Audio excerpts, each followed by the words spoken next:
Assalamualaikum warahmatullahi wabarakatuh. Jadi kali ini topik yang dia tidak begitu populer ya, soal ban. Jadi soal ban ini kan antara kebutuhan konsumen dan keinginan konsumen itu sering nggak match ya. Jadi konsumen itu inginnya ban yang kelihatan super hebat, sip.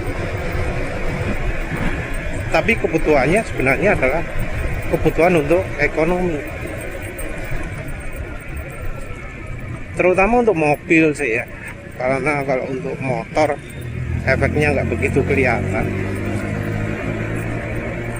Kalau untuk motor efek grip itu jarang ada yang memperhatikan. Kalau di motor kan jarang anak sih ngomong ya, oh motorku makin boros gitu ya.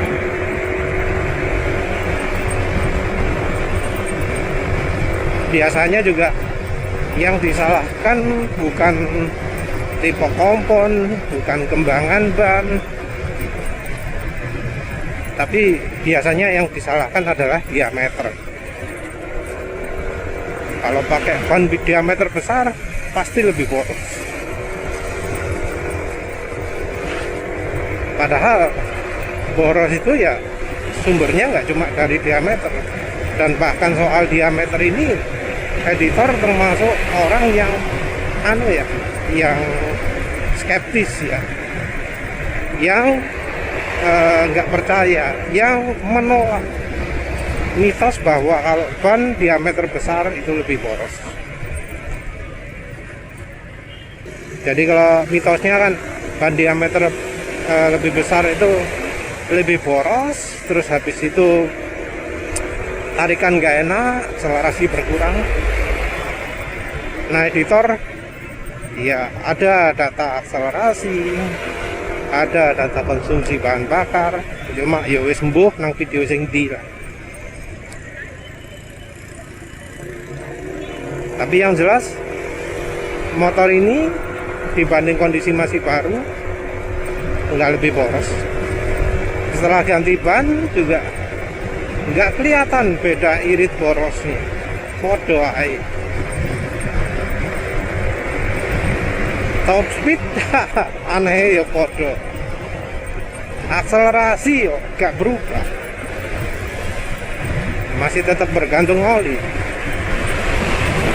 Kalau olinya oli 20W50 yang untuk api ya banter, akselerasi 18 detik. Kalau olinya 10W40 apalagi yang parah ya bisa 22 detik 0-100 ya.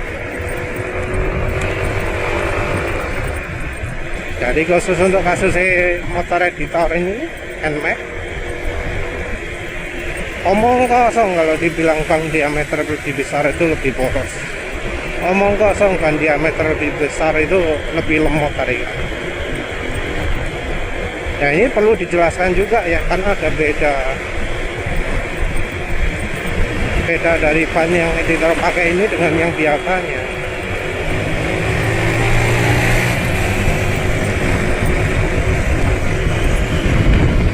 Editor pakai ban yang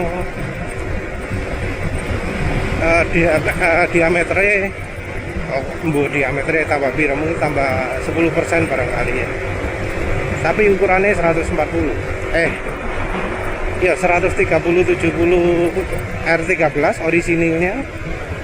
Ini adalah 140/70 lah nggak salah, R13. Nambah kan diameter ban, nambah. Sebelumnya motornya pakai ban orisinil, dipakai sampai betul-betul gundul, sampai gak ono kembangannya belas. Yang diameternya mesti ini sama dengan ban 120 R70 120/70 mesti,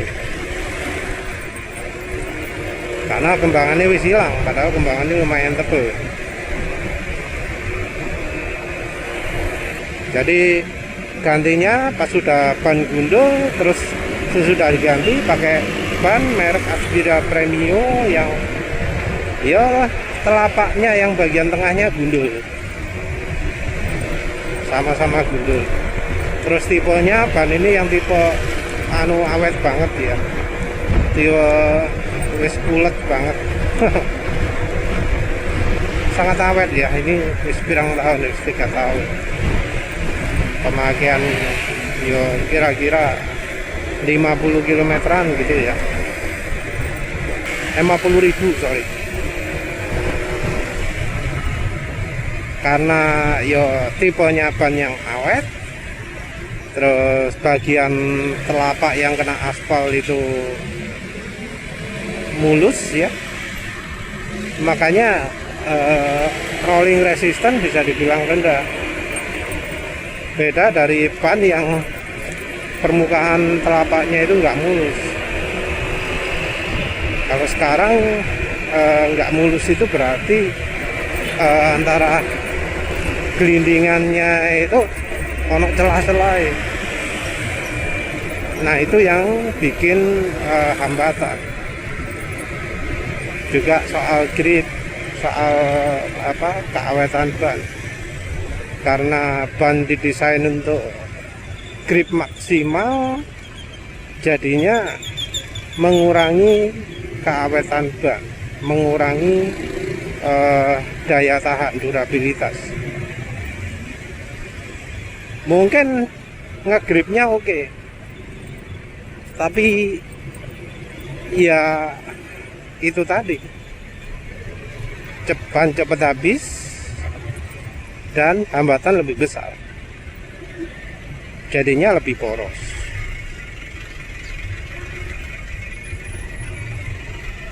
Untuk soal grip sendiri, editor nggak pernah merasakan keunggulan atau kekurangan dari ban Aspira Premio ini yang bisa dibilang ban paling licin lah.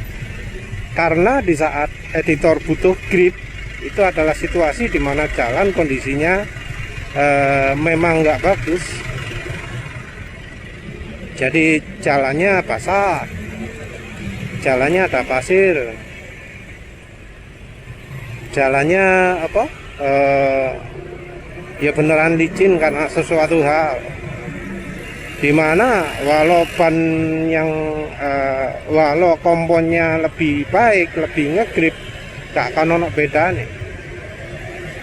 Di saat dimana ban itu bisa menapak aspal dengan baik, editor nggak butuh yang gripnya lebih baik. Karena ya misalnya kalau lewat jalan raya, ya kalau belok kecepatan segini ya jalan cuma 30 km per jam. Kalau yang di jalan layang tadi itu kecepatan paling ya 70. Nggak ada keperluan untuk misalnya di jalan layang tadi itu, di jalan layang yang ada beloknya tadi itu, nggak ada keperluan untuk jalan 100 km per jam di situ. Padahal ya keunggulan dari ban yang gripnya lebih tinggi itu ya hanya pada saat kondisi jalan itu prima dan butuhnya kecepatan lebih tinggi. Karena editor nggak butuh yang kecepatan lebih tinggi di saat belok, yo nggak butuh ban grip tinggi. Untuk soal pengereman, ya pengereman itu lebih penting teknik ya daripada gripnya ban. Jadi paham bahwa yang namanya grip itu bergantung pada pembebanan. Jadi kalau awal-awal pengereman ya gripnya ban depan di motor matic ya pasti lemah, karena bobot ada di belakang. Untuk bisa membuat ban depan lebih ngegrip ya kita harus memindahkan dulu pembebanannya ke depan. Baru setelah pembebanan pindah ke depan, ban depan baru lebih ngegrip, baru bisa dibuat lebih keras, lebih kuat remnya. Oleh karena itu ada namanya teknik squeeze ya, yang artinya nekennya progresif. Makin lama, makin banyak pembebanan di ban depan, makin kuat remnya ditekan. Nah, untuk membuat ban depan ini mengalami pembebanan, ya bisa pakai rem depan, tapi selama ini editor lebih enak pakai rem belakang dulu. Karena kalau pakai rem depan entah mengapa ya limitnya kayaknya lebih sedikit daripada kalau pakai ban belakang dulu. Jadi kalau pakai progresif rem depan entah kenapa kok rasanya gak semantep kalau ban belakang yang mendahului. Jadi kalau ban belakang mendahului rasanya rem itu pakai rem depannya bisa lebih banyak, remnya lebih cepat. Dan ya ini sudah dipraktekkan editor yang dia ternyata motornya kalau berhenti bisa lebih sat-sat gitu lah ya, kalau berdasarkan yang editor biasa lakukan. Kalau soal rem banyak orang nggak ngerti ya, karena walau dijelaskan ono sing ngeyel, oh berarti rem belakang ya, rem belakang ya, goblok pokoknya. Ya wis lewat lah. Terus kalau untuk mobil ya, kalau untuk mobil itu terutama di alur tengah ya. Kalau di motor sudah nggak umum alur tengah. Kalau di MotoGP sing ono kan ngarepe sing pakai alur tengah. Di motor paling sing pakai alur tengah hanya merek-merek tertentu, terutama di ban depan. Kalau di ban belakang jarang. Di NMAX nggak pakai, di PCX pakai ya kalau untuk ban belakang. Kenapa ada garis tengah? Untuk ngirit, karena kalau tengahnya dilubangi dia akan mengurangi rolling resistance. Nggak ada gap antara gelindingannya, tapi ada gap di antara kiri kanannya. Nah itu mengurangi hambatan, lebih irit dan membuat kalau hujan lebih stabil. Jadi mengapa PCX bisa lebih irit dari NMAX? Salah satunya itu karena di PCX bannya itu anak guratan tengahnya, garis jalur tengahnya. Kalau di NMAX sing tengah itu malah ono jeda-jedanya, gelindingannya ono jedane. Karena gelindingannya ono jedane ya jadi hambatan. Oleh karena itu kalau motor kondisi sama-sama baru, NMAX itu lebih boros karena bannya itu jadi salah satu hambatan. Nah kalau di mobil kalau sekarang ya banyak yang mengandalkan jalur tengah walau itu model sport. Jadi kecuali kalau yang model semi slick gitu ban biasanya ono jalur tengah. Kebanyakan mobil yang harga ekonomis dilengkapi juga dengan ban ekonomis. Nah pada ban ekonomis biasanya jalur tengahnya lebih banyak atau lebih lebar. Jadi ada beberapa jalur itu nggak cuma untuk jalurnya air, tapi untuk ekonomis juga ya, bisa membantu juga mengurangi bunyi. Jadi sekarang kayaknya ban standar pabrikan itu memang ada jalur tengahnya ya, salah satunya karena untuk ekonomi. Walau ya sebenarnya ada rada aneh juga, ban dikasih jalur tengah tapi makin lebar. Kalau sudah lebar ya lebih boros lah ya. Nah kalau untuk ini banyak yang sudah merasakan ya. Kalau yang ganti diameter ya biasanya juga ganti ban yang lebih lebar, juga jalurnya juga lebih sedikit. Ada juga sih yang lebih ekstrim lagi, yaitu pakai ban off-road.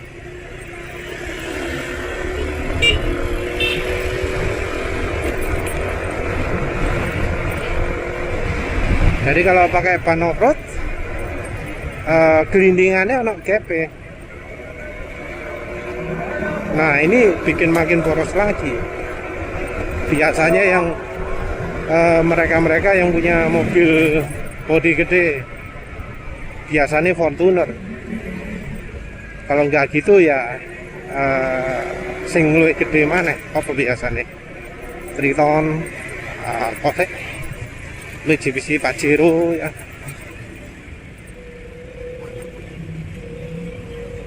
expander. Ya kadang ada juga yang tipe-tipe cross itu, kadang pakai ban sing apa gelindingannya ono GP.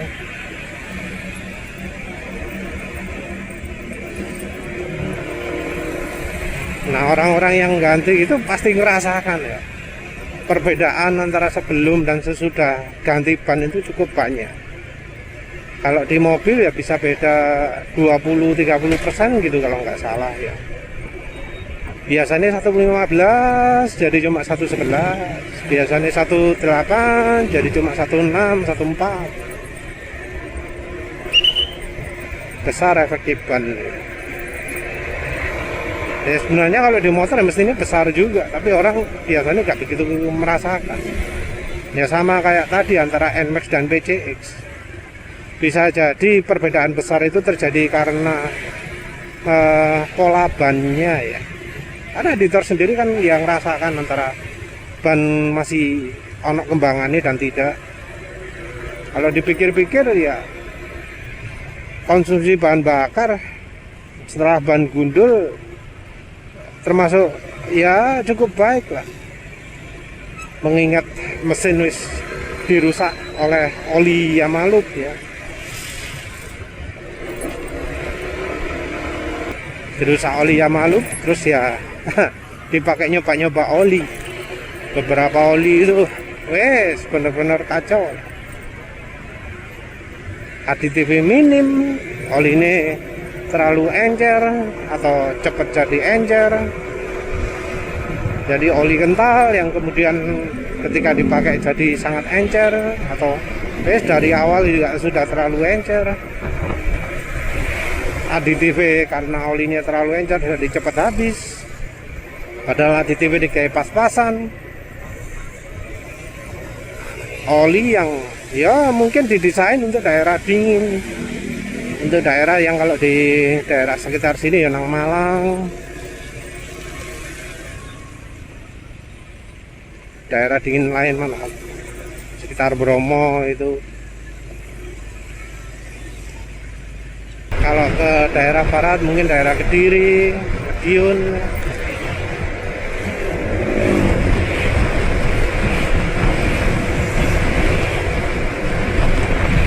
Kan tadi ngomong oli, balik lagi ke ban lah ya. Yang jelas ban itu ya hal yang nggak begitu dilihat itu ya soal konsumsi bahan bakar, perubahan konsumsi bahan bakar.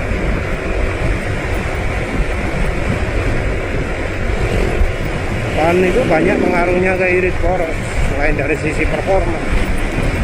Orang juga entah mengapa nggak berpikir ya bahwa performa, kalau kita ngomong soal akselerasi, itu berbanding terbalik dengan grip. Oleh karena itu kalau misalnya di balapan drag race, bannya adalah ban yang tipis, ban yang sempit. Jadi tujuannya ban sempit itu adalah untuk bisa dapat rolling resistance kecil. Sekarang ada yang pakai diameternya besar, tapi tetap rolling resistance-nya kecil. Bisa cek aja dari sisi guratane. Biasanya di gelindingannya gak ono gap. Kalau yang ekstrim beberapa malah di bagian tengah ono guratane. Makin kecil lagi rolling resistance-nya. Jadi kalau untuk balapan motor ya, ban profil tipis itu yang dicari. Kenapa mobil nggak gitu? Karena di mobil problemnya juga pada akselerasi, pada grip di saat akselerasi. Motor ringan, jadi tenaga 50 HP gitu, saya nututi kalau bannya dibuat kecil. Mobil berat, kalau bannya nggak lebar nggak kuat akselerasi, bannya slip. Jadi problem utama di mobil kalau untuk soal drag ya salah satunya adalah torque control, pengaturan torsi. Gimana caranya ban itu nggak spin terus, nggak apa jenenge, lepas atau hilang grip pada saat akselerasi. Jadi kalau pada mobil, bagian ban yang jadi sistem penggeraknya dikai ban lebar, ban gede, diameter besar dan lebar. Biasanya juga nggak pakai yang model tipis, karena ban tipis itu reaksi terhadap permukaan aspalnya nggak bagus. Jadi biasanya cenderung pakai ban yang tinggi, profilnya tinggi. Untuk nambah grip, bahkan ada teknik untuk mengurangi tekanan ban di mobil ya. Jadi ban sengaja agak digembosi biar ngegripnya lebih banyak. Editor tahu ini karena kalau nggak salah lihat video di mana di balapan khusus drag racing ekstrim ada aturan tekanan ban minimum, karena kalau terlalu rendah dinding ban itu terlalu cepat berubahnya yang bisa mengakibatkan ban meletus. Jadi ban meletus itu terjadinya karena tekanan ban terlalu rendah. Tekanan ban terlalu rendah, dinding ban itu terkoyak-koyak, gak iso tetap, robek, jadinya pecah. Oleh karena itu jadi muncul aturan tekanan ban minimum kalau untuk truk racing, karena ada kasus ban meletus itu.